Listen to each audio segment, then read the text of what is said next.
नमस्कार दोस्तों, उड़ान इस एकेडमी की इस ई लर्निंग प्लेटफॉर्म पे मैं मोहम्मद रियाज खान आप सभी का स्वागत करता हूं। आज हम टेट के अंतर्गत 2014 से 2022 तक के पूछे गए भूगोल के प्रश्नों पर चर्चा करेंगे। और इससे पहले मैं इस वीडियो को शुरू करूं, मैं आपको सूचित करना चाहूंगा कि उड़ान इस एकेडमी ने आपके लिए छत्तीसगढ़ शिक्षक भर्ती परीक्षा 2022 के अंतर्गत ऑनलाइन लाइव क्लासेस शुरू कर दी गई है और इसके रिकॉर्डेड वीडियो भी आपको प्रोवाइड करवाए जाएंगे। यह क्लासेस 1 सितंबर से प्रारंभ हो चुकी है। समय है 5:30 से 8:30। अवधि है 5 महीने की और बहुत ही नॉमिनल फीस रखा गया है इसकी 4,500 रुपये। इसके अलावा अधिक जानकारी के लिए आप नीचे दिए गए नंबर पे कॉल कर सकते हैं या उड़ान इस एकेडमी के इस मेन ब्रांच रायपुर में आकर संपर्क कर सकते हैं। चलिए अब हम स्टार्ट करते हैं अपना वीडियो। सबसे पहले हम बात करेंगे 2014 में पूछे गए प्रश्नों की और इसी क्रम में जिस ईयर में एग्जाम हुए हैं उस हिसाब से हम भूगोल के प्रश्नों पर चर्चा करेंगे।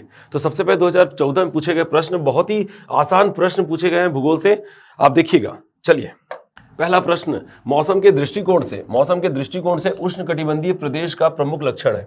यहां पर देखिए सबसे पहले ए ऑप्शन में दिया हुआ है वर्ष भर गर्मी रहना। बी ऑप्शन है ठंड में अधिक ठंड एवं गर्मी में हल्की गर्मी। देखिए ये ऑप्शन कुछ भी कहे लेकिन आप मेनली आप समझिएगा कि उष्णकटिबंधीय अगर प्रदेश की हम बात कर रहे हैं तो देखिए ये पृथ्वी पर ये जो आपकी इक्वेटर, कर्क रेखा, मकर रेखा, आर्कटिक सर्कल, अंटार्कटिक सर्कल, ये 90 डिग्री नॉर्दर्न पोल और 90 डिग्री साउदर्न पोल की अगर हम बात करें तो सूरज की सीधी किरणें जो है वो कर्क रेखा से मकर रेखा पड़ती है। सूरज की सीधी किरणें पड़ने की वजह से यह कटिबंध जो है उसको हम कहते हैं उष्ण कटिबंध। इस कटिबंध को हम कहते हैं उष्ण कटिबंध। इसके अलावा सूरज की तिरछी किरणों की वजह से ये जो आपका कर्क रेखा से आर्कटिक यानी 23.5 से 66.5 के बीच का जो क्षेत्र है इसको हम कहते हैं शीतोष्ण कटिबंध।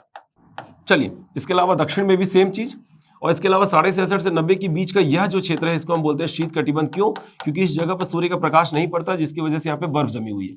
तो बात हो रही है उष्ण कटिबंधीय प्रदेश की, यानी कि 23.5 डिग्री कर्क रेखा से लेकर दक्षिण गोलार्ध के 23.5 डिग्री मकर रेखा तक। अब चूंकि यह सूरज की सीधी किरणों वाला क्षेत्र है, गर्म प्रदेश है, तो गर्म प्रदेश होगा तो यहाँ वर्ष भर क्या रहेगी? गर्मी रहेगी। यहाँ पर ये क्या रहेगी? वर्ष भर गर्मी रहेगी। तो ये इनका ऑप्शन नंबर ए। इसके अलावा कर्क रेखा पर और मकर रेखा की स्थिति अलग हो जाएगी। कर्क रेखा पर 6 महीने की गर्मी और 6 महीने की ठंडी होती है और सेम चीज मकर रेखा में 6 महीने की गर्मी और 6 महीने की ठंडी। ठीक है। और इसके अलावा उष्णकटिबंधीय प्रदेश की बात करें तो यहाँ पर 365 दिन क्या रहती है? गर्मी रहती है। ये बात याद रखिए, उष्णकटिबंधीय प्रदेश की प्रमुख लक्षण है कि यहाँ पे 365 दिन क्या रहेगी? गर्मी रहेगी। चलिए तो इसका सही जवाब होगा ऑप्शन नंबर ए। इसके अलावा जब हम दूसरे प्रश्न की बात करते हैं तो दिन और रात होने का प्रमुख कारण है। अब यहां पर बात समझिएगा, दिन और रात होने का प्रमुख कारण ऑप्शन नंबर ए कहता है कि सूर्य का अपनी धुरी पर घूमना, बी कहता है चंद्रमा का अपनी धुरी पर घूमना, सी कहता है कि पृथ्वी का अपनी धुरी पर घूमना और डी कहता है उपरोक्त सभी। तो याद रखिएगा दिन और रात कहां पर की बात हो रही है? पृथ्वी की बात हो रही है। तो पृथ्वी पर दिन और रात के लिए पृथ्वी ही जिम्मेदार होगा, सूर्य या चंद्रमा नहीं। तो यहां पर आप समझिएगा ये सूर्य हो गई और ये पृथ्वी हो गई। पृथ्वी पर सूरज की किरणें जब पड़ती है तो आधी पृथ्वी पे पड़ेगी और आधी पृथ्वी पे नहीं पड़ेगी। जब आधी पृथ्वी पड़ेगी तो वहां पर रोशनी होगी और रोशनी होने का मतलब होता है दिन का होना, और आधी पृथ्वी पर रोशनी नहीं होगी और तो वहां पर अंधेरा होगा, अंधेरा होने का मतलब रात का होना। अब समझिएगा हमारी पृथ्वी को अपने अक्ष पर घूमने में 24 घंटे का समय लगता है। ठीक 12 घंटे के बाद हमारी पृथ्वी आधी चक्कर लगाएगी। तो आधा चक्कर लगाने का मतलब जो रात वाला सेक्शन है वो सामने आ जाएगा और जो दिन वाला सेक्शन है वो पीछे चला जाएगा। इसका मतलब जहां दिन है वहां रात और जहां रात है वहां पे दिन। और ये सिर्फ इस वजह से हो रहा है कि पृथ्वी अपने अक्ष पर घूम रही है और पृथ्वी का अपने अक्ष पर घूमना कहलाता है घूर्णन गति। इसी को कहते हैं अपने धुरी पर घूमना, यानी कि अपने एक्सेस पे घूमना।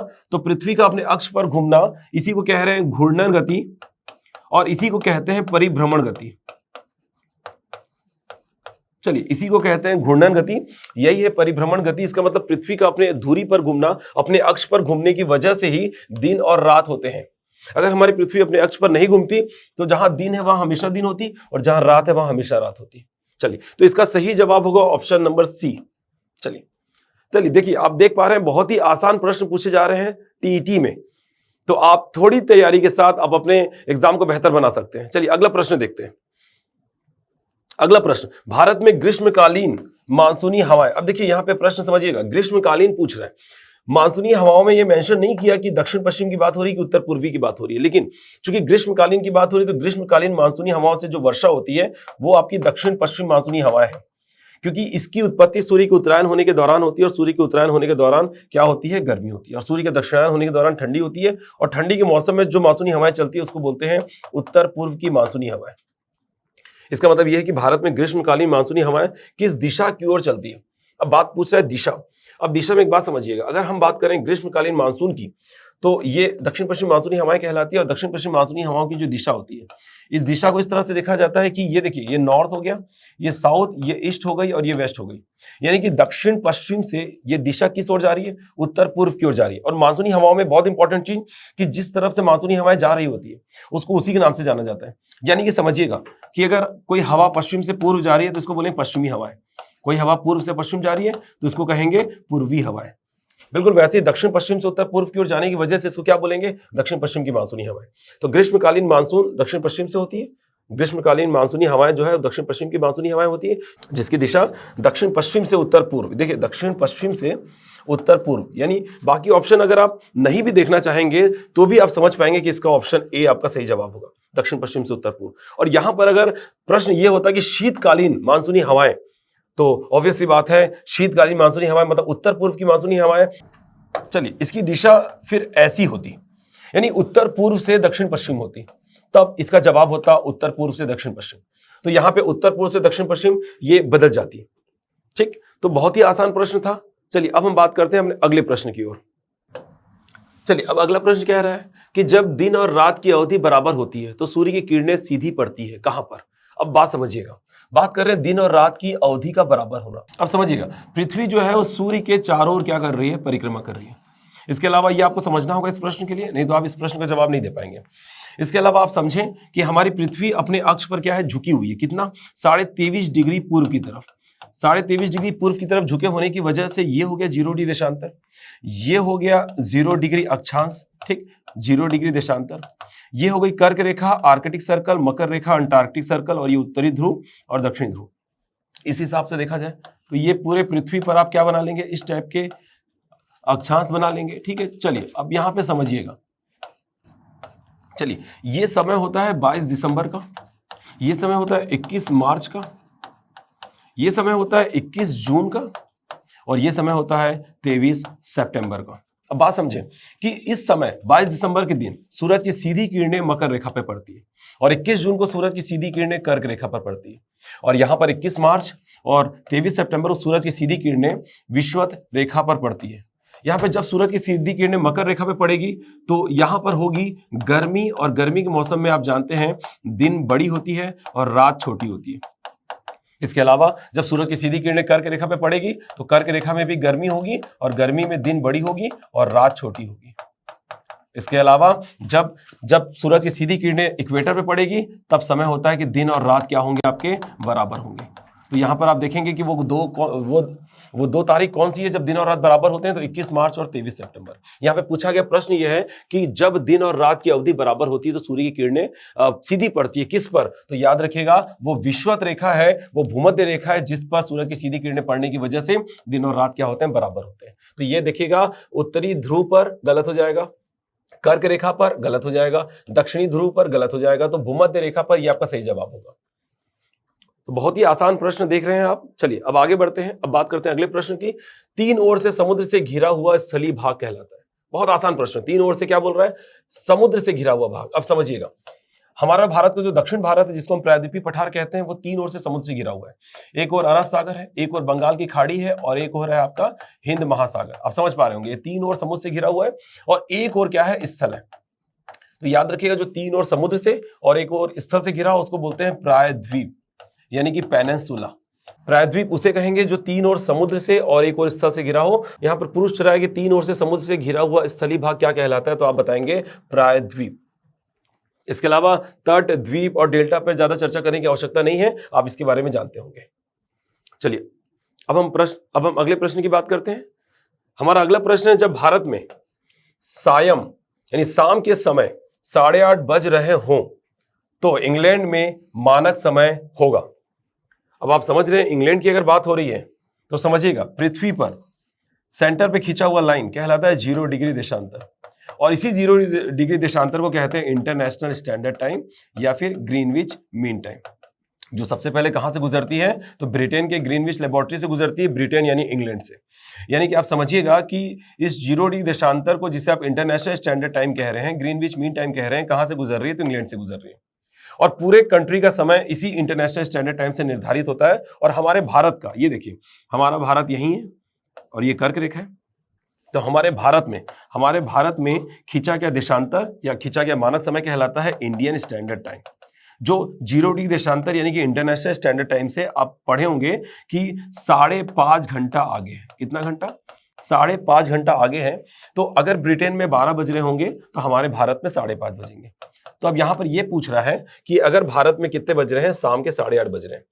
तो यहां पर शाम के अगर 8:30 बज रहे हैं तो इंग्लैंड में कितने बज रहे होंगे? तो आपको 5.5 घंटा कम करना होगा। तो 5.5 घंटा कम करेंगे तो बजेगा कितना? 3।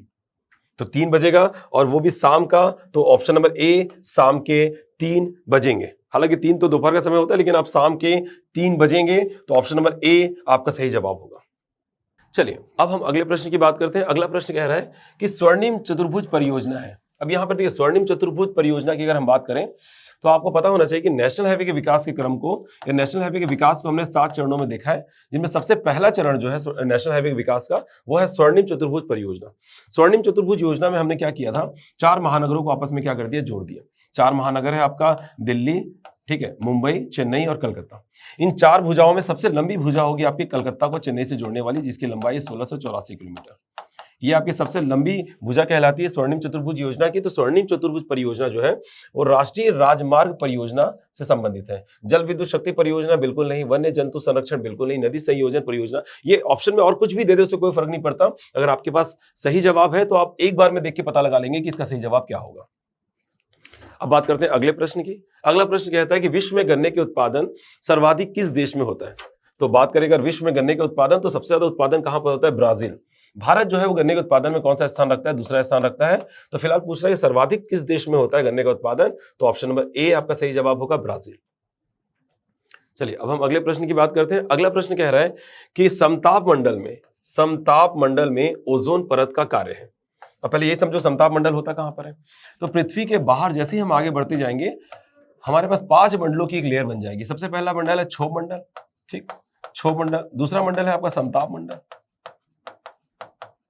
फिर उसके बाद है आपका मध्य मंडल, उसके बाद है आयन मंडल और सबसे आखिरी में हम बात करेंगे बहिर्मंडल की। चलिए तो आपके पास 5 मंडल है, बात समताप मंडल की हो रही है। तो यहाँ पे समताप मंडल के रेंज की बात करें तो सबसे पहले क्षोभ मंडल की अगर हम बात करें तो इसके रेंज को हम देखते हैं 10 से 18 किलोमीटर, जहां पर पोल पे इसकी लंबाई कितनी है? ठीक है 10 किलोमीटर। इक्वेटर पे इसकी लंबाई कितनी है? 18 किलोमीटर। ऐसा क्यों होता है वो हम बाद में बात करेंगे। पृथ्वी में मौजूद इस मैग्नेटिक रॉड की वजह से ऐसा होता है, ठीक है। और समताप मंडल की बात करें तो 50 किलोमीटर तक का जो रेंज होता है सतह से वो समताप मंडल का होता है, ठीक है। तो 10 से 18 किलोमीटर से लेकर 50 किलोमीटर फिलहाल। तो यहाँ पर हम बात कर रहे हैं ओजोन परत की। तो ओजोन परत जो है वो 15 से लेकर 60 किलोमीटर है। ओजोन मंडल की बात करें तो 15 से लेकर 60 किलोमीटर तक का जो बेसिकली रेंज है वो आपका ओजोन मंडल का है। और सबसे ज्यादा डेंसिटी ओजोन मंडल की कहां पर है? तो 20 से 22 किलोमीटर के रेंज में होती है, जो सबसे ज्यादा डेंसिटी होती है ओजोन परत की, जिसमें हमारे पास कौन सी गैस होती है? तो O3 गैस होती है, जो हानिकारक विकिरणों को एब्जॉर्ब करती है। तो यहां पर हानिकारक विकिरणों को एब्जॉर्ब करती है ओजोन मंडल में मौजूद O3 गैस। तो यहां पर अगर ऑप्शन देखेंगे तो वायुमंडलीय दाब ये नहीं, भूकंपों की आवृत्ति का घटना ये सब नहीं, मानसूनों की विफलता ये भी बिल्कुल नहीं। तो ऑप्शन नंबर डी जो देख पा रहे हैं आप, भूतल पर आने वाली पराबैंगनी विकिरणें अल्ट्रावायलेट रेस जो है वो उसको रोकती है। तो सूर्य से आने वाली हानिकारक विकिरणें अल्ट्रावायलेट रेस को रोकती है ओजोन मंडल में मौजूद O3 गैस, जो समताप मंडल में होती है, ठीक है। तो समताप मंडल के ऊपर ओवरलैप होती है कौन सी मंडल? ओजोन मंडल या ओजोन परत। चलिए तो ये आपका ये भी प्रश्न बहुत आसान था। चलिए अब हम अगले प्रश्न की बात करते हैं। अगला प्रश्न कह रहा है कि निम्न में से कोंकणी किस प्रदेश की मुख्य भाषा है? चलिए ये भूगोल का प्रश्न थोड़ा सा अगर हम कंसीडर करें तो ये भूगोल का प्रश्न हो सकता है। तो कोंकणी अगर बात करें तो कोंकण जो है मुख्य रूप से कौन से राज्य में बोली जाने वाली मुख्य भाषा है? तो गोवा, वो आप याद रखें। इसके अलावा ये भी याद रखें कि 1992 में 71वां संविधान संशोधन करके हमने 3 भाषाओं को जोड़ा, क्योंकि आप जानते हैं कि हमारे संविधान की मूल भाषाओं में अनुसूची 8 संविधान की अनुसूची 8 में, ठीक है, 14 भाषाएं थी मूल संविधान में। फिर संविधान संशोधन करके 3 संविधान संशोधन करके 8 भाषाओं को और जोड़ा गया और टोटल भाषाएं हमारे पास कितनी है? 22। तो अनुसूची 8 में कुल कितनी भाषा है? 22 भाषा है, जिनमें से जो 8 भाषाओं को जोड़ा गया उनमें से दूसरे नंबर पे जो संविधान संशोधन किया गया था 1982 को 71वां संविधान संशोधन, जिसमें 3 भाषाओं को जोड़ा गया। वो 3 भाषाएं थी कौन सी आपकी? कोंकणी, इसके अलावा मणिपुरी और नेपाली। तो यहाँ पर आप समझ पा रहे हैं कि कोंकणी जो भाषा है वो मुख्य रूप से कहाँ की मुख्य भाषा है, तो गोवा की मुख्य भाषा है। तो ये भी आप देख सकते हैं। इसके अलावा अगर बात करें अगले प्रश्न की, तो अगला प्रश्न भारत की मानक समय याम्योत्तर रेखा है। तो मानक समय रेखा भारत की, तो आपको मैंने स्टार्टिंग बताया था कि हमारे भारत में जो मानक समय रेखा है उसको हम कह रहे हैं इंडियन स्टैंडर्ड टाइम। भारत का मानक समय, ठीक है, इंडियन स्टैंडर्ड टाइम, जो किस देशांतर पर है, तो 82.5 डिग्री पूर्वी देशांतर पर स्थित है। याद रखिएगा, भारत में समय की विषमताओं को दूर करने के लिए और एक मानक समय को स्थापित करने के लिए, क्योंकि भारत का देशांतरी विस्तार लगभग 30 डिग्री का है, यानी कि 2 घंटे के डिफरेंसेस के साथ भारत में एक मानक समय बीचों बीच खींची गई, जिसका नाम है इंडियन स्टैंडर्ड टाइम, जो 82.5 डिग्री पूर्वी देशांतर पर है। तो अगर भारत की मानक समय रेखा की बात करें या इंडियन स्टैंडर्ड टाइम की बात करें, तो 82.5 डिग्री पूर्वी देशांतर इसका सही जवाब होगा ऑप्शन नंबर ए। इसके अलावा कोई और ऑप्शन हो तो उस पर आपको भ्रमित होने की जरूरत नहीं है। आपके पास अगर जवाब है तो एक ही बार आप ऑप्शन को देखकर आप सही जवाब बता पाएंगे। इसके बाद हम बात करते हैं अगले प्रश्न की। तो अगला प्रश्न कहता है कि भारत में ब्रह्मपुत्र नाम से पुकारी जाने वाली नदी चीन में किस नाम से जानी जाती है। तो यहाँ पे ब्रह्मपुत्र नदी की हम बात करें तो थोड़ा सा ब्रह्मपुत्र नदी के बारे में देखें कि ये देखिए, हिमालय के उस पार तिब्बत में मानसरोवर झील के पास में एक ग्लेशियर है जिसका नाम है चेमा युंगडुंग। याद रखिएगा, इस चेमा युंगडुंग ग्लेशियर से जो नदी निकल रही है उसका नाम है ब्रह्मपुत्र नदी। ये अलग अलग जगहों पे अलग अलग नामों से जानी जाती है। ये निकलती तिब्बत से है, या फिर आप चाइना भी हम उसे कह सकते हैं। तो तिब्बत के मानसरोवर झील के निकट चेमा युंगडुंग ग्लेशियर, अब आप उसे चाइना भी कह सकते हैं, कोई फर्क नहीं पड़ता। तो यहाँ पर तिब्बत में या फिर चाइना में इसे किस नाम से जाना जाता है, तो बताएंगे सांगपो।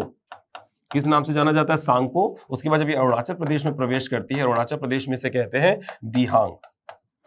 इसके बाद असम में, याद रखिएगा, असम में इसे कहा जाता है ब्रह्मपुत्र नदी। असम में कहते हैं ब्रह्मपुत्र नदी। और उसके बाद जब ये बांग्लादेश जाती है तो बांग्लादेश में क्या कहते हैं, जमुना कहते हैं। तो ये याद रखिएगा, 4 नाम इसके याद रखेंगे। चाइना या तिब्बत में सांगपो, अरुणाचल प्रदेश में दिहांग, असम में ब्रह्मपुत्र और बांग्लादेश में जमुना। तो फिर प्रश्न क्या पूछ रहा है कि ये जो ब्रह्मपुत्र नदी है इसे चीन में किस नाम से जाना जाता है, तो चीन में इसका नाम है सांगपो। चलिए, चीन में इसे सांगपो कहते हैं। ये भी बहुत आसान सा प्रश्न था। इसके बाद हम बात करते हैं अगले प्रश्न की। चलिए, 2014 में एक और एग्जाम हुआ था टीईटी का, तो उसमें पूछे गए प्रश्न तो 2014 के ही प्रश्न ही है, उस पर भी हम बात कर लेते हैं। चलिए, अगला प्रश्न क्या कह रहा है, क्षेत्रफल के आधार पर भारत का सबसे बड़ा राज्य। तो आप देखिए, क्षेत्रफल के आधार पर अगर देखा जाए तो सबसे, अब ऐसे जनगणना अगर आपको याद होगी, सेंसस याद होगा तो आप उससे अच्छे से बना पाएंगे। तो सबसे बड़ा राज्य अगर देखा जाए तो राजस्थान, दूसरे नंबर पे मध्य प्रदेश, तीसरे नंबर पे महाराष्ट्र और चौथे नंबर पे उत्तर प्रदेश है। तो यहाँ पर क्षेत्रफल की दृष्टि से भारत का सबसे बड़ा राज्य अगर बात करें तो वो राजस्थान है, ये बात याद रखिएगा। उसके बाद अगला प्रश्न देखें, बहुत फैक्चुअल क्वेश्चन है। रिक्टर पैमाने से मापी जाती है ज्वालामुखी की तीव्रता, सुनामी की तीव्रता, भूकंप या चक्रवात। तो यहाँ पे ऑप्शन नंबर बी, भूकंप। तो रिक्टर पैमाने से भूकंप को मापा जाता है, उसकी तीव्रता को मापा जाता है। तो ये भी बहुत आसान सा प्रश्न था, फैक्चुअल क्वेश्चन था। अब अगला बात करेंगे अगले प्रश्न की। तो ऊर्जा का अप्रदूषण की या अप्रदूषकीय स्रोत है। तो यहाँ पर आप समझें कि प्रदूषणकारी और अप्रदूषणकारी की अगर हम बात करें तो यहाँ पे जो सौर ऊर्जा है वो आपका अप्रदूषणकारी ऊर्जा स्रोत के अंतर्गत आता है। इसके अलावा नाभिकीय ऊर्जा, पेट्रोल, डीजल, ये सब ऑप्शन बेबुनियादी हैं। तो याद रखिएगा, सौर ऊर्जा जो है वो आपका अप्रदूषण, क्योंकि इससे किसी प्रकार से कोई प्रदूषण नहीं होता। तो सौर ऊर्जा हो गया, पवन ऊर्जा हो गया, भूतापीय ऊर्जा हो गया, ज्वारीय ऊर्जा, तरंगी ऊर्जा, ये सारी ऊर्जा जो है वो आपके अप्रदूषकीय ऊर्जा स्रोत के अंतर्गत आते हैं, अप्रदूषणकारी, या फिर आप इसे नवीनीकरणीय ऊर्जा स्रोत के अंतर्गत भी ले सकते हैं। तो ये आपका ऑप्शन नंबर बी आपका सही जवाब होगा। चलिए, अब हम बात करते हैं अगले प्रश्न की। तो हमारा अगला प्रश्न कह रहा है कि सरदार सरोवर बांध बना है। अब देखिए, सरदार सरोवर बांध की बात करें तो यहां पर आप बात समझें कि सरदार सरोवर बांध जो है, चलिए, 163 मीटर की ऊंचाई पर बना हुआ ये डैम है। और ये है आपका नर्मदा नदी पर, और ये हो गया आपका गुजरात में। तो नर्मदा नदी का गुजरात में जो परियोजना, सरदार सरोवर परियोजना से बनाया गया डैम सरदार सरोवर डैम है, जो भारत का दूसरा सबसे ऊंचा आपका क्या है, कंक्रीट ग्रेविटी डैम है। तो ये आपका दूसरा सबसे ऊंचा क्या है, आपका ग्रेविटी डैम है। ठीक है, 163 मीटर की ऊंचाई साथ। क्योंकि पहला सबसे ऊंचा ग्रेविटी डैम की बात करें तो आप बताएंगे भाखड़ा डैम। तो भाखड़ा डैम जिसकी ऊंचाई 226 मीटर है, वो भारत का पहला सबसे ऊंचा ग्रेविटी डैम है, जबकि दूसरा सबसे ऊंचा डैम है भारत का, ये याद रखेंगे। चलिए, तो यहां पर सरदार सरोवर बांध बना है किस नदी पर, तो कावेरी नदी बिल्कुल नहीं, महानदी बिल्कुल नहीं, कृष्णा नदी नहीं, नर्मदा नदी पर। तो याद रखिए ऑप्शन नंबर डी, नर्मदा नदी पर गुजरात राज्य में सरदार सरोवर बांध 163 मीटर की ऊंचाई के साथ भारत का दूसरा सबसे ऊंचा ये ग्रेविटी डैम है, ये बात याद रखिएगा। चलिए अब 2016 में पूछे गए प्रश्न की बात करते हैं। 2016 में पूछे हुए प्रश्न, तो खरीफ फसल बोई जाती है। देखिए खरीफ फसल की बात करें तो वर्षा ऋतु में बोई जाने वाली फसल, याद रखिएगा ऋतु के आधार पे हमने इसके फसलों को 3 भागों में बांटा है। वर्षा ऋतु में बोई जाने वाली फसल खरीफ की, ठंडी बोई जाने वाली फसल रबी की, और गर्मी में बोई जाने वाली फसल जायद की फसल होती है। जबकि खरीफ की फसल जो होती है वो बेसिकली जून जुलाई में बोई जाती है, अक्टूबर नवंबर में काटी जाती है। लेकिन यहाँ पे ऑप्शन को अगर देखा जाए तो जून से लेकर सितंबर तक का ऑप्शन आपके लिए सबसे सही है। अक्टूबर से दिसंबर ये गलत हो जाएगा, अप्रैल से जून ये भी गलत हो जाएगा, जनवरी से मार्च ये भी गलत हो जाएगा। तो जून से सितंबर में बोई जाती है, तो ये ऑप्शन नंबर ए आपके लिए सही जवाब होगा। जबकि खरीफ की फसल जून जुलाई में बोई जाती है और अक्टूबर नवंबर में काटी जाती है, तो ये इसका सही जवाब होना चाहिए था, लेकिन जून से लेकर सितंबर तक इसका सही जवाब होगा। इसके अलावा अगला प्रश्न क्या कह रहा है कि इसे पृथ्वी तल पर प्रथम क्रम की स्थलाकृति कही जाती है। तो यहाँ पे प्रथम क्रम की यानी कि सबसे प्राथमिक चट्टान की अगर बात करें, सबसे पहली संरचना की बात करें या पहली स्थलाकृति की बात करें, तो पृथ्वी पर सबसे पहले किसका निर्माण हुआ था? तो पृथ्वी के बाहर क्रस्ट का निर्माण हुआ था, जिसको हम भूपर्पटी कहते हैं। और यही क्रस्ट जो है वो 2 भागों में बट जाती है। एक कहलाती है महाद्वीपीय चट्टान और एक कहलाती है महासागरीय चट्टान। चलिए, तो एक महाद्वीपीय चट्टान और एक हो गई महासागरीय चट्टान। तो ये पहली स्थलाकृतियां है पृथ्वी की। तो यहां पर देखिए ऑप्शन नंबर बी जो आपका महाद्वीप होगा, ये आपका सही जवाब होगा, क्योंकि पहली स्थलाकृतियां महाद्वीप और महासागर की हैं। इसके बाद महाद्वीप में पर्वत बनेंगे, पठार बनेंगे, मैदान बनेंगे, ये आपकी दूसरी स्थलाकृति है। इसके बाद जो कुछ भी बनेगा वो आपकी तीसरी स्थलाकृति के अंतर्गत आएगी। फिलहाल बात हो रही है प्राथमिक स्थलाकृति की, तो वो होंगे महाद्वीप और महासागर। तो यहाँ पे ऑप्शन नंबर बी महाद्वीप सही जवाब होगा। पर्वत जो है वो आपकी द्वितीयक स्थलाकृति के अंतर्गत आएगी। ठीक है, तो द्वीप, डेल्टा ये सब आपकी बाद की स्थलाकृतियां हैं। ठीक है, चलिए, तो यहां पर इसका सही जवाब होगा ऑप्शन नंबर बी।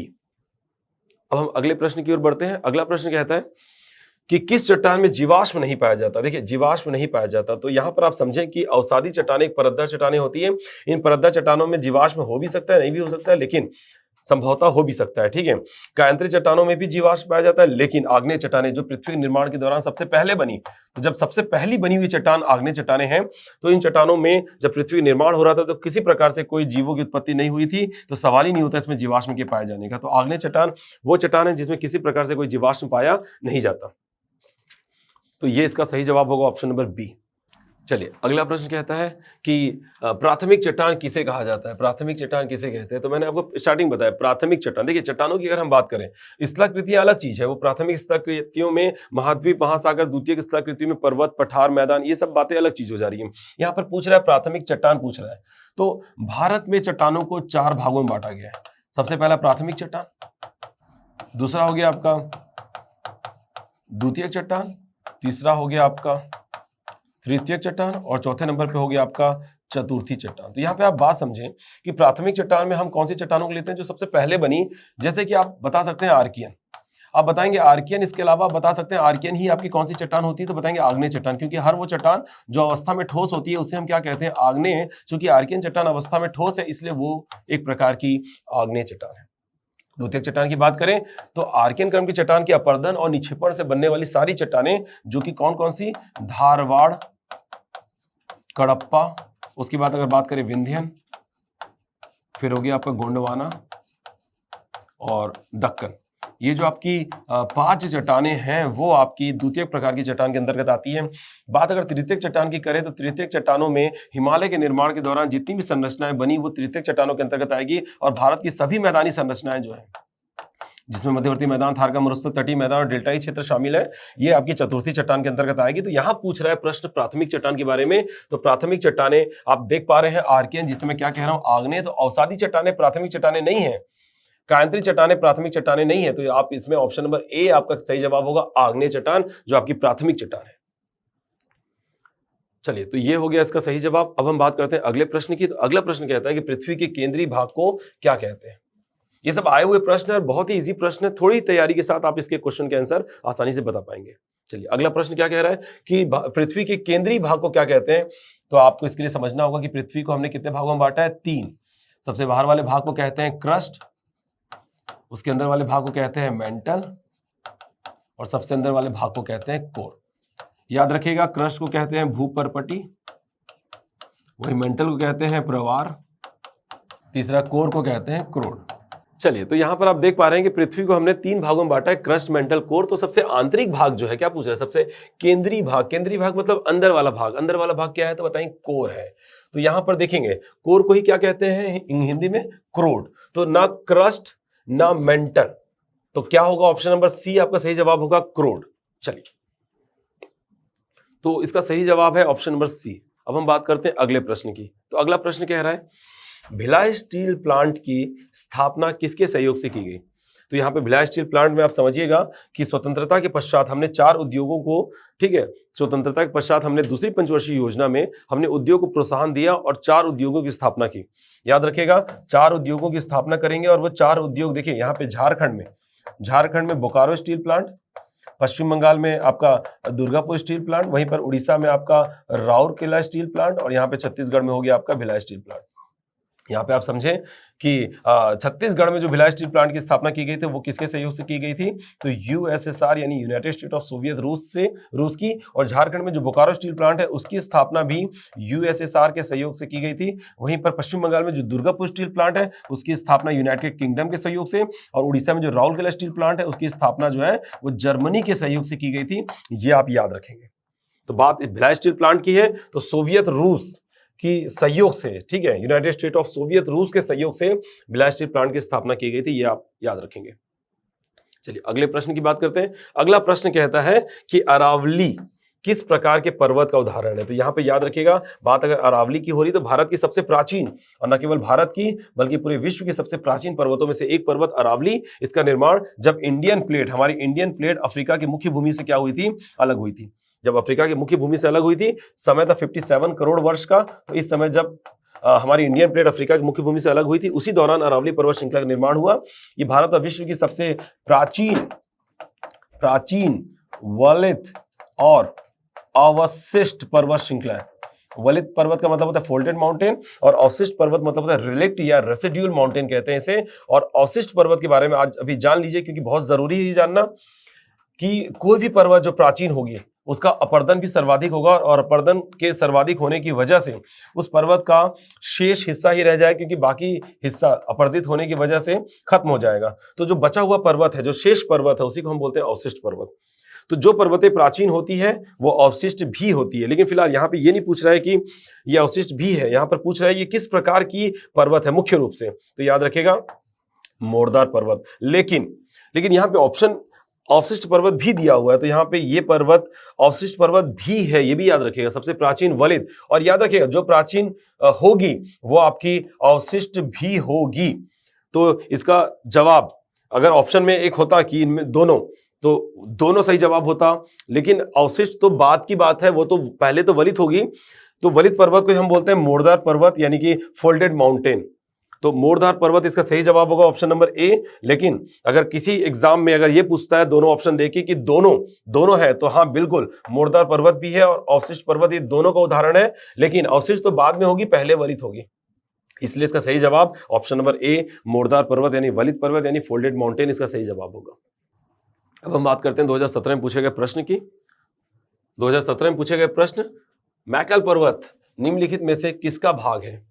तो यहां पर याद रखिएगा कि मैकल पर्वत श्रृंखला की अगर हम बात करें तो पहले हम समझते हैं सतपुड़ा पर्वत श्रृंखला का विस्तार जो है, ठीक है, वो मुख्य रूप से 2 राज्यों में होती है, गुजरात और मध्य प्रदेश। ठीक है, गुजरात और मध्य प्रदेश। और गुजरात में सतपुड़ा पर्वत श्रृंखला की पहाड़ी को राजपीपला की पहाड़ी कहते हैं। वहीं पर इसे मध्य प्रदेश में 3 भागों में बांटा जाता है, एक पश्चिमी मध्य प्रदेश, एक पूर्वी मध्य प्रदेश में, और एक हो गया मध्य प्रदेश में। तो पश्चिमी मध्य प्रदेश में इसको बोलते हैं सतपुड़ा की पहाड़ी, वहीं पर मध्य प्रदेश में इसको बोलते हैं महादेव की पहाड़ी। और बात करें पूर्वी मध्य प्रदेश में, तो पूर्वी मध्य प्रदेश में इसको क्या कहते हैं, तो मैकल की पहाड़ी। तो याद रखिएगा मैकल की पहाड़ी सतपुड़ा का पूर्वी विस्तार है। सतपुड़ा के सबसे पूर्व में यानी पूर्वी मध्य प्रदेश में जो पहाड़ी है उसको हम कहते हैं मैकल की पहाड़ी। तो मैकल पर्वत श्रृंखला जो है निम्नलिखित में से किसका भाग है? तो सतपुड़ा श्रेणी का भाग है। ये विंध्य श्रेणी नहीं, दंडकारण्य उच्च भूमि नहीं, बघेलखंड उच्च भूमि नहीं। मैं आपको फिर कह रहा हूं कि अगर आपके पास जवाब है तो एक नजर में आपको ऑप्शन देख के समझ में आ जाएगा कि इसका सही जवाब कौन सा है, बाकी ऑप्शनों पर जाने की जरूरत भी आपको नहीं पड़ेगी। चलिए अगला प्रश्न क्या कह रहा है कि भारत की निम्नलिखित झीलों में से कौन सी लैगून झील है? अब लैगून झील की बात करें, लैगून झील नहीं है। लैगून झील की बात करें तो लैगून झील सबसे पहले समझिएगा कि तटों पे बनते हैं। लैगून झील का निर्माण कहां पर होता है? पहला तो तट पे होता है। इसके अलावा यह एक खारे पानी की झील है और इसके अलावा इसमें किसका पानी होता है? तो समुद्र का खारा पानी होता है। तो पहले ये समझ जाइए। इसके अलावा अगर हम बात करें वेम्बनाड झील की, तो केरल की वेम्बनाड झील एक लैगून झील है। वहीं पर उड़ीसा की आपका चिल्का झील, वहीं पर आंध्र प्रदेश की आपकी पुलिकट झील है। ये तीनों की तीनों आपकी लैगून झील है। तो कौन नहीं है? तो मणिपुर लोकटक झील आपकी लैगून झील नहीं है, क्योंकि मैंने आपको पहले ही बताया कि मणिपुर आपका जो है वो आपका समुद्र के तट पर तो वैसे भी नहीं आता, तो ये आपका लैगून झील नहीं है। ठीक है, चलिए इसके अलावा अगला प्रश्न की अगर हम बात करें तो हिमालय के दर्रों का पूर्व से पश्चिम, अब देखिए यहाँ पे पूर्व से पश्चिम पूछ रहा है, मतलब ये हो गया आपका पूर्व और ये हो गया आपका पश्चिम। तो हम बात कर रहे हैं पूर्व से पश्चिम। निम्नलिखित व्यवस्थाओं में से कौन सा सही है? दर्रे के बारे में पूछ रहा है। तो यहाँ पर आप देखिएगा, सबसे पहले से शुरू करते हैं झेलेपला। आपका झेलेपला की बात करें तो सिक्किम में, तो अगर हम पूर्व से पश्चिम की ओर आ रहे हैं तो देखिए सिक्किम में। और नीतिला की बात करें तो नीतिला, माना, लिपुलेख ये सब दर्रे आपके उत्तराखंड में हैं। इसके अलावा बात करें शिवकिला की तो बारा लाचा दर्रा और शिवकिला दर्रा आपका हिमाचल प्रदेश में है। इसके अलावा जोजिला की बात करें तो बुर्जिला और जोजिला ये दर्रे आपके, देखिए जोजिला आपका कहाँ पर पड़ता है? जम्मू कश्मीर केंद्र शासित प्रदेश में पड़ता है। अगर आप पूर्व से पश्चिम की ओर आ रहे हैं तो सिक्किम के बाद उत्तराखंड, उसके बाद हिमाचल प्रदेश, उसके बाद आपका जम्मू कश्मीर। तो कहीं ना कहीं ये पहला ही आपका क्या हो गया? सही जवाब हो गया। बाकी को देखने की, सोचने की जरूरत भी नहीं है आपको। चलिए, तो ये हो गया आपका ऑप्शन नंबर ए आपका सही जवाब है। चलिए अगला प्रश्न क्या कहता है? अगला प्रश्न, निम्न में भारत के निम्नलिखित प्रदेशों में से कौन सा शीत मरुस्थल है? अब देखिए मरुस्थल में कौन सा मरुस्थल पूछ रहा है? शीत। तो आपको बता दूं मैं आपको कि मरुस्थल जो है वो आपको दो प्रकार से देखने मिलेंगे। एक आपका उष्ण मरुस्थल और एक हो गया आपका शीत या शुष्क मरुस्थल। तो आप समझें कि उष्ण का मतलब ही होता है गर्म और शीत का मतलब होता है ठंडा। तो यहाँ पर समझें कि गर्म प्रदेश के मरुस्थल को हम क्या कह रहे हैं? उष्ण, और ठंडे प्रदेश के मरुस्थल को हम क्या कह रहे हैं? शीत मरुस्थल। इसके अलावा मरुस्थल किसको बोलते हैं? नाम में स्पष्ट है, मरुस्थल मतलब बंजर भूमि की बात हो रही है। जो भूमि क्या हो चुकी हो? बंजर हो गई हो। तो बंजर भूमि को हम क्या कह रहे हैं? मरुस्थल कह रहे हैं। और भूमि बंजर कब होती है? जब वहां पर क्या नहीं होती? वर्षा नहीं होती। तो जब वर्षा नहीं हो रही है, जिस जगह में गर्म प्रदेश में बारिश नहीं हो रही है, उष्ण मरुस्थल। ठंडे प्रदेश में बारिश नहीं हो रही है, शुष्क मरुस्थल या शीत मरुस्थल कह सकते हैं उसे। तो आप देखिए कहां बारिश नहीं हो रही है। मरुस्थली की बात करें तो ये ऑप्शन ही अजीब है कि मरुस्थली बोले, क्या मतलब है भैया? कोई जगह बताते तो उस हिसाब समझ में भी आता। ये मरुस्थली, तो ठीक है मरुस्थली क्या, ठीक है। तो बेसिकली हम मान रहे हैं थार के मरुस्थल को अगर हम कंसीडर कर रहे हैं तो बेसिकली वो उष्ण मरुस्थल हो गया, तो इसको नहीं लेंगे। चलिए अब यहाँ पे देखिए कच्छ प्रदेश, तो ये भी आपका मरुस्थल नहीं है। तमिलनाडु का तिरुनेवेली प्रदेश, ये भी आपका मरुस्थल नहीं है। बात लद्दाख की करें तो भारत में देखिए उष्ण मरुस्थल की बात करें तो एकमात्र उष्ण मरुस्थल कौन सा? थार का मरुस्थल।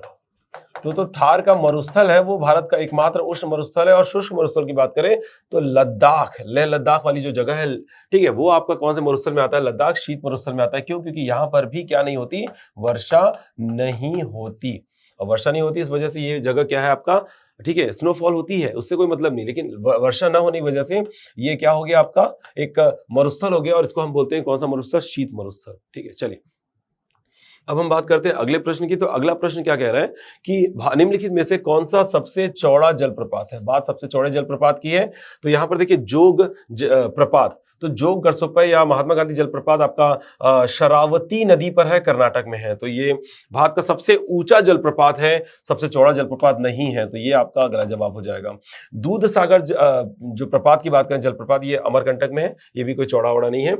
शिव समुद्रम की बात करें तो कावेरी नदी पर कर्नाटक में शिव समुद्रम जलप्रपात है और इसका भी कोई विशेष चौड़े से संबंध नहीं है। लेकिन चित्रकूट जलप्रपात की बात करें इंद्रावती नदी पर छत्तीसगढ़ में, छत्तीसगढ़ के बस्तर जिले के जगदलपुर शहर में आप देखेंगे चित्रकूट जलप्रपात है इंद्रावती नदी पर, जो भारत का सबसे चौड़ा जलप्रपात है, जिसे भारत का नियाग्रा भी कहते हैं। ठीक है, चलिए तो ये ऑप्शन नंबर डी आपका सही जवाब होगा कि भारत का सबसे चौड़ा जलप्रपात कौन सा? तो चित्रकूट जलप्रपात।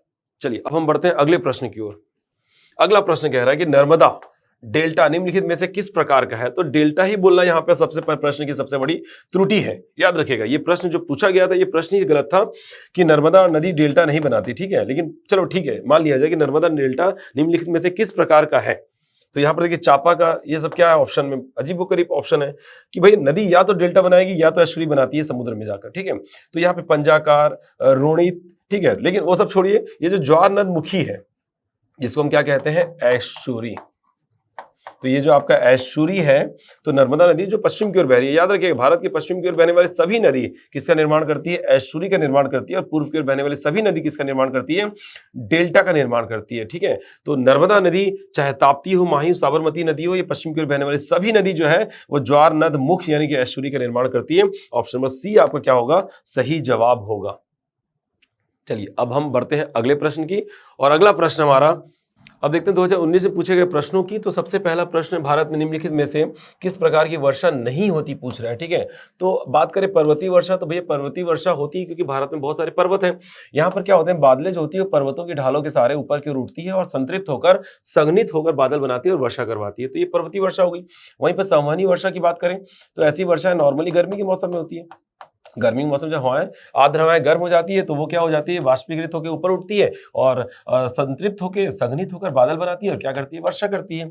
तो ये वर्षा संवहनी वर्षा है। अगर हम चक्रवात की बात करें तो उष्ण और शीतोष्ण दो प्रकार के चक्रवात होते हैं।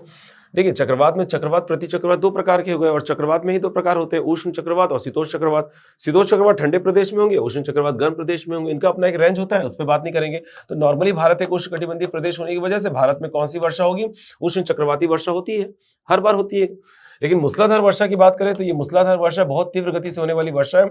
हालांकि मूसलाधार वर्षा भी होती है गर्मी वर्षा ऋतु में हमारे यहाँ दक्षिण पश्चिम मानसूनी हवाओं से, लेकिन हमारे यहाँ मुख्य रूप से मूसलाधार वर्षा नहीं होती, क्योंकि मूसलाधार वर्षा में बड़ी बड़ी बूंदें एक साथ गिरती है और तुरंत एक ही घंटे में आप देखेंगे पूरा बाढ़ आ जाएगा। तो इस टाइप की वर्षा हमारे यहाँ सामान्य तौर पर नहीं होती। हाँ, बारिश के मौसम में अगर होती है तो ठीक है, थोड़ा बहुत हो जाती है, लेकिन इसका अगर देखें अगर इन चारों में, तो ऑप्शन नंबर बी आपका क्या होगा, सही जवाब होगा कि मूसलाधार वर्षा हमारे भारत में नहीं होती।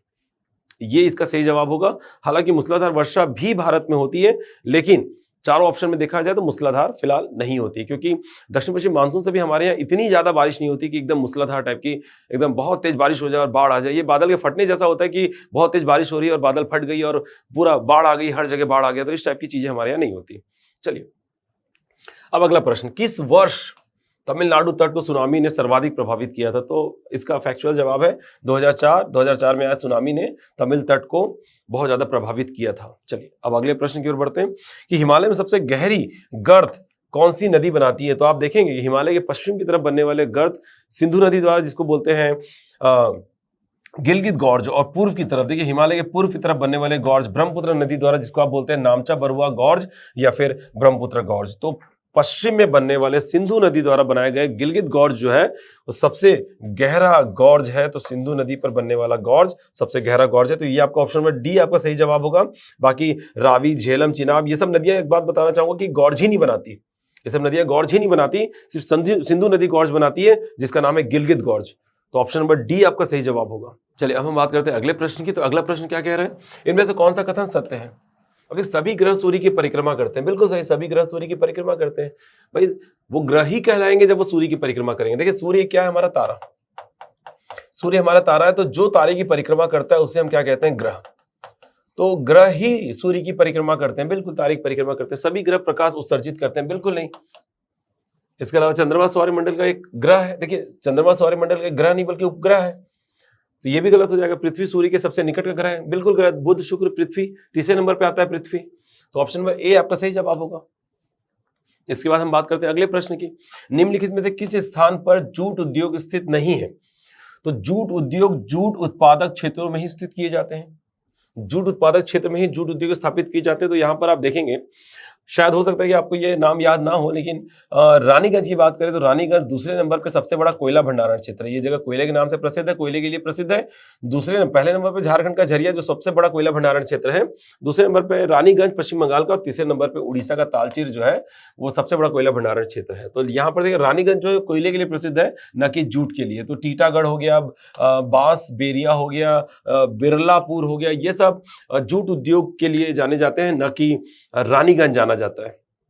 तो ऑप्शन नंबर ए आपका सही जवाब होगा रानीगंज। ये कोयले के लिए जाना जाता है, कोयला यहाँ पर पाया जाता है, दूसरा सबसे बड़ा कोयला भंडारण क्षेत्र है ये। चलिए अब अगले प्रश्न की बात करते हैं। बात करें प्लेट विवर्तनिकी को, प्लेट विवर्तनिकी सिद्धांत को सिद्धांत के रूप में सर्वप्रथम प्रस्तुत किसने किया था? तो आप यहाँ पर अगर आपको थोड़ा बहुत भी याद होगा तो यहाँ पर option number A WJ Morgan, याद रखिएगा। प्लेट शब्द को परिभाषित करने वाले 1965 में थे विल्सन ने सबसे पहले प्लेट शब्द को परिभाषित किया था। उसके बाद आगे चल के मॉर्गन ने विवर्तनिकी के संकल्पनाओं के साथ सिद्धांत प्रस्तुत किया था। कौन सा? प्लेट विवर्तनिकी सिद्धांत। आप ये याद रखेंगे। तो मॉर्गन द्वारा प्रस्तुत किया गया था प्लेट विवर्तनिकी सिद्धांत, जबकि 1965 में विल्सन ने सिर्फ और सिर्फ प्लेट शब्द को परिभाषित किया था। आप जब प्लेट टेक्टोनिक थ्योरी पढ़ेंगे तो उसमें आपको चीजें क्लियर होगी। इसके अलावा बात करें गोंडवाना लैंड की, तो गोंडवाना लैंड का भाग है। तो यहाँ पर आप समझेंगे, अगर आपने वैगनर का कॉन्टिनेंटल थ्योरी पढ़ा है तो आपको चीजें क्लियर होगी। ठीक है, वैगनर का महाद्वीपीय विस्थापन सिद्धांत, जहां पर वैगनर ने बताया सारे महाद्वीप आपस में जुड़े हुए हैं, जिनको क्या बोला गया? पेंजिया, और सारे महासागर को कहा गया पेंथलासा। यहाँ पर आप समझे कि पेंजिया पृथ्वी के इंटरनल फोर्स की वजह से दो भागों में बढ़ जाती है। अब ये इंटरनल फोर्स क्या होते हैं उस पर हम बाद में बात करेंगे। तो ऊपर वाले को बोला गया अंगारा लैंड और नीचे वाले को बोला गया गोंडवाना लैंड। तो यहाँ पे अंगारा लैंड, गोंडवाना लैंड, दो भागों में बढ़ गई पेंजिया। अब ये जो गोंडवाना लैंड की बात कर रहे हैं तो जनरली लगता है कि ऊपर वाला हिस्सा, इक्वेटर के ऊपर वाला हिस्सा क्या हो गया? अंगारा, और नीचे वाला हिस्सा गोंडवाना लैंड का हिस्सा। यहाँ पे गोंडवाना लैंड किसी प्रकार से गोंडवाना चट्टानों से संबंधित नहीं। गोंडवाना चट्टान एक अलग चट्टान हो गई और गोंडवाना लैंड एक अलग संरचना हो गई। ठीक है, चलिए, तो मध्य अमेरिका ये आपका अंगारा लैंड, यूरोप अंगारा लैंड, पश्चिमी एशिया अंगारा लैंड। ठीक है, बात करें मेडागास्कर की, तो अफ्रीका से लगा हुआ, अफ्रीका से थोड़ा सा दूर ये जो मेडागास्कर है, अफ्रीका खुद आपका गोंडवाना लैंड का हिस्सा है। तो अफ्रीका के राइट साइड दक्षिण पूर्व में जो मेडागास्कर है वो डेफिनेटली आपका किसका होगा? गोंडवाना लैंड का हिस्सा होगा। तो यहाँ पे ऑप्शन नंबर सी आपका जो है मेडागास्कर, ये आपका सही जवाब होगा। ये आपको पता होना चाहिए। अगले प्रश्न में 2022 में पूछे गए प्रश्न, ठीक है, तो 2022 में भी प्रश्नों का लेवल ऐसा है कि बहुत आसान है, आप इसे बहुत आसानी से बना सकते हैं, बहुत ज़्यादा मेहनत करने की आपको आवश्यकता नहीं है। चलिए, अब तक 2022 में भी पूछे जा रहे हैं ऐसे प्रश्न जो आपको बहुत आसान लगेंगे। तो यहाँ पर सबसे पहला प्रश्न, व्यापारिक हवाएं निम्नलिखित में से किस अक्षांश से भूमध्य रेखा की ओर प्रभावित होती है? तो आप समझें कि बात व्यापारिक हवाओं की है। जैसा कि आप जानते हैं कि हमारे पृथ्वी पे चलने वाली हवाओं को हमने 3 भागों में बांटा है। पहला ध्रुवीय हवाएं, दूसरा पछुआ हवाएं, और तीसरी है आपकी पूर्वा हवाएं। तो ये जो आपकी हवाएं हैं, ठीक है, जो आपको थोड़ा बहुत अगर याद होगा तो सब ट्रॉपिकल हाई प्रेशर, सब पोलर लो प्रेशर, ये हो गया पोलर हाई प्रेशर, और ये हो गया आपका इक्वेटर लो प्रेशर। आप समझेंगे अगर थोड़ा सा भी पता होगा तो ये जो पोलर हाई प्रेशर, सब पोलर लो प्रेशर की ओर चलने वाली हवाएं कौन सी हवाएं होती है? तो ध्रुवीय हवाएं, और वहीं पर सब ट्रॉपिकल हाई प्रेशर से ऊपर सब पोलर लो प्रेशर की ओर चलने वाली ये हवाएं कहलाती है पछुआ हवाएं। पोलर विंड, वेस्टर्ली विंड, और ये हो गया पूर्वा यानी ईस्टर्ली विंड। तो यहाँ पे पूर्वा हवाओं को ही क्या कहते हैं? व्यापारिक हवाएं कहते हैं, जो आपका सब ट्रॉपिकल हाई प्रेशर से इक्वेटर लो प्रेशर की ओर चलती है। और सब ट्रॉपिकल हाई प्रेशर जो है, अब ये दोनों गोलार्धों में है, मैंने ऊपर का बनाया, नीचे का आप समझ सकते हैं। ये आपका सब ट्रॉपिकल हाई प्रेशर 30 से 35 डिग्री है, और ये equator low pressure 5 degree north से लेकर 5 डिग्री साउथ के बीच के प्रेशर बेल्ट को बोलते हैं इक्वेटर लो प्रेशर। तो यहाँ पर आप देख पा रहे हैं कि ये आपका 30 डिग्री, देखिए 30 डिग्री, अब नीचे भी बना दे रहा हूँ, ठीक है, इसको नीचे भी बना दे रहा हूँ। तो ये 30 से 35 वाला ये भी हो गया सब ट्रॉपिकल हाई प्रेशर, और ये जो हवाएं चल रही है, ये देखिए ये वाली हवाएं जो है, इसको बोल रहे हैं पूर्वा हवाएं, दक्षिण गोलार्ध की। तो जब व्यापारिक हवाएं पूछ ही लिया है, यानी पूर्वा हवाएं पूछ रहा है, तो उत्तरी और दक्षिणी दोनों हवाओं की बात हो रही है।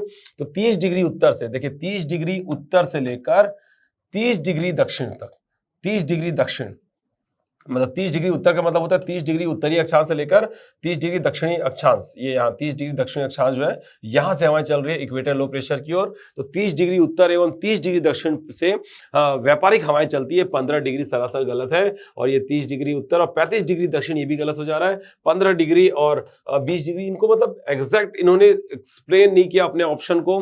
कर सकते थे एक्सप्लेन अच्छे से, लेकिन उन्होंने 30 डिग्री उत्तर लिख दिया, 30 डिग्री दक्षिण लिख दिया। तो ठीक है, अगर हम माने सब ट्रॉपिकल हाई प्रेशर का रेंज तो 30 से 35 है, तो कहीं ना कहीं मैं 30 से भी अगर हवाओं को चलाऊं और दक्षिण गोलार्ध में भी 30 से हवाओं को चलाऊं तो काम बन जाएगा मेरा। तो ऑप्शन में बी आपका सही जवाब होगा। तो ये है आपका प्रश्न। अगला प्रश्न की अगर हम बात करें, भारत स्थित है। देखिए 2022 में भी कैसा प्रश्न पूछा जा रहा है आपसे कि भारत स्थित है, मतलब इनके पास प्रश्न नहीं है, ऐसे प्रश्न पूछे जा रहे हैं। बहुत आसान है, मतलब थोड़ी तैयारी आपको लगेगी, बहुत ज्यादा हाई लेवल पे तैयारी करने की आवश्यकता नहीं है। अब देखिए यहाँ पे 8 डिग्री 37, 8 डिग्री उत्तर से लेकर 37 डिग्री उत्तर, 8 डिग्री 30 उत्तर से लेकर 37 डिग्री 20। तो भैया डायरेक्टली बता रहा हूँ कि 8 डिग्री 4 मिनट से लेकर, क्यों? क्योंकि भारत का दक्षिणी बिंदु जो है वो 6 डिग्री 4 मिनट उत्तरी अक्षांश से लेकर, और भारत की मुख्य भूमि की बात करूं तो 8 डिग्री 4 मिनट उत्तरी अक्षांश से लेकर उत्तरी बिंदु जो 37 डिग्री 6 मिनट उत्तरी अक्षांश तक फैला हुआ है। तो बेसिकली 8 डिग्री 4 मिनट उत्तर से लेकर 37 डिग्री 6 मिनट उत्तर तक का जो विस्तार है वो हमारे भारत का अक्षांशीय विस्तार है। तो भारत फैला हुआ है 8 डिग्री 4 मिनट से लेकर 37 डिग्री 6 मिनट। ऑप्शन नंबर बी आपका सही जवाब होगा। चलिए अब हम बात करते हैं अगले प्रश्न की। तो अगला प्रश्न कहता है कि निम्न में से कौन सा राज्य में जून से लेकर सितंबर माह में दक्षिण पश्चिम मानसून से अधिक वर्षा नहीं होती? भैया जून से लेकर सितंबर यही वो समय होता है जब बारिश होती है। 1 जून में केरल से मानसूनी हवाएं प्रवेश करती है और सितंबर तक बारिश होती है, ये मानसून का समय होता है। तो बेसिकली दक्षिण पश्चिम मानसून के इस समय में सबसे अधिक वर्षा नहीं होती। तो कर्नाटक में, पश्चिमी कर्नाटक में 250 सेंटीमीटर वर्षा होती है, पश्चिमी महाराष्ट्र में 200 सेंटीमीटर बारिश होती है, उड़ीसा में 150 सेंटीमीटर बारिश होती है, लेकिन जम्मू कश्मीर में सबसे कम बारिश होती है, क्योंकि ये हिमालय का सबसे दूरस्थ क्षेत्र है, समुद्र से बहुत दूर स्थित होने की वजह से यहाँ पे बारिश क्या होती है? सबसे कम होती है। तो ऑप्शन नंबर डी आपका सही जवाब होगा कि यहाँ पे बारिश सबसे कम होती है। अब हम बात करते हैं अगले प्रश्न की, और ये हमारा अगला और सबसे आखिरी स्लाइड होने वाला है। और इसमें पूछा गया प्रश्न ये है कि सही युग्म बनाइए। सबसे पहले पीली क्रांति, हरित क्रांति, नीली क्रांति और भूरी क्रांति। आप समझते हैं पीली क्रांति का किससे उत्पादन संबंधित है? तिलहन के उत्पादन से। हरित क्रांति का संबंध किससे है? तो कृषि उत्पादन से। नीली क्रांति का संबंध है मछली उत्पादन से, और भूरी क्रांति का संबंध है उर्वरक के उत्पादन से। तो यहाँ पर देखेंगे कि पहले का ए, ठीक है, दूसरे का सी, तीसरे का बी, तो तीसरे का बी ये हो जा रहा है, और चौथे का डी। ऑप्शन नंबर बी आपका सही जवाब होगा। चलिए आई होप आपको ये वीडियो पसंद आया होगा। अच्छे से एग्जाम की तैयारी करें। धन्यवाद, टेक केयर, ख्याल रखिएगा।